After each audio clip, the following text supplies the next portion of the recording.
The situation for Palestinians in the occupied West Bank is already catastrophic.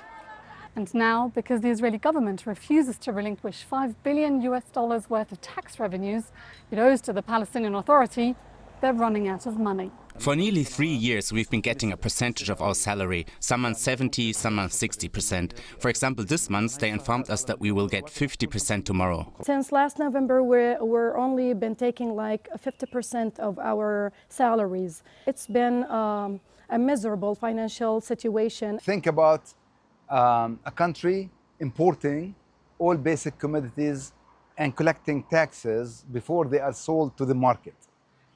That process, because the PA does not actually have control over the crossings, is collected by Israel, by the way, against 3% fee.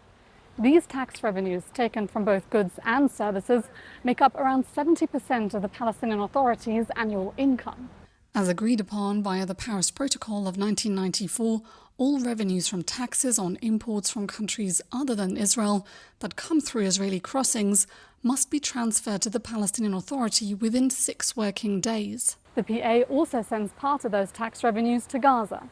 Israel claims, without showing evidence, that Hamas, which is in power in Gaza and separate from the PA, uses some of this money to fund acts of terrorism. For years, Israel allowed foreign funding to reach Hamas, despite it being classified a terror organization by several countries. Historically, since the PA was created, in every crisis or dispute within the PA and Israel, the Israeli government would use tax revenues as a tactical, in my opinion, or used to use them as tactical pressure tool on the PA for certain, issues. When the PA went to the UN or like joined international organizations against the Israeli will, they would use that as a punishment tool for specific periods of time.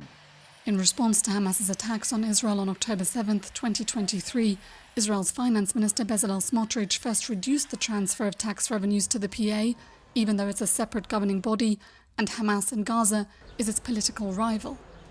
Then, 1 year ago, Smotrich stopped these transfers altogether, leading to what is over $5 billion in owed tax revenue and counting, after Spain, Ireland and Norway recognized the state of Palestine. He later tweeted, "With God's help, I will act using all the tools at my disposal to prevent the danger of the Palestinian state, and this includes dismantling the PA by means of economic strangulation."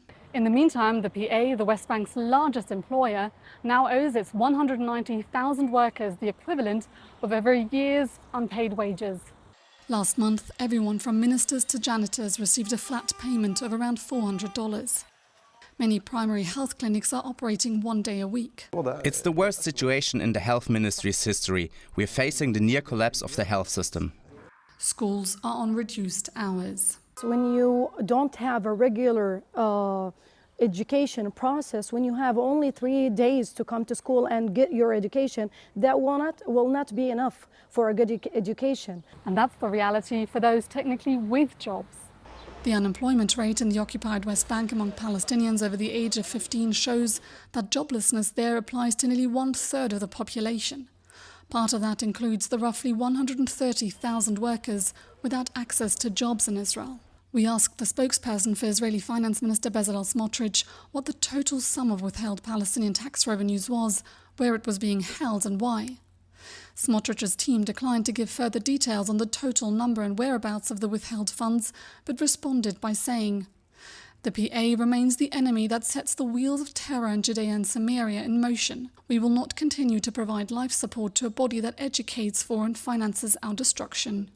For proponents of Smotrich's approach, this is as it should be. The money was never theirs, it should never have been theirs, and now Israel is fully within its legal right to say, I am not going to fund my own destruction. It's collective punishment because it's basically punishing average people, not necessarily officials. But second of all, it's even more strategic than and abusive than than collective punishment, because it aims to change strategically all the parameters of the Israeli-Palestinian conflict into a fully contained Israeli military occupation.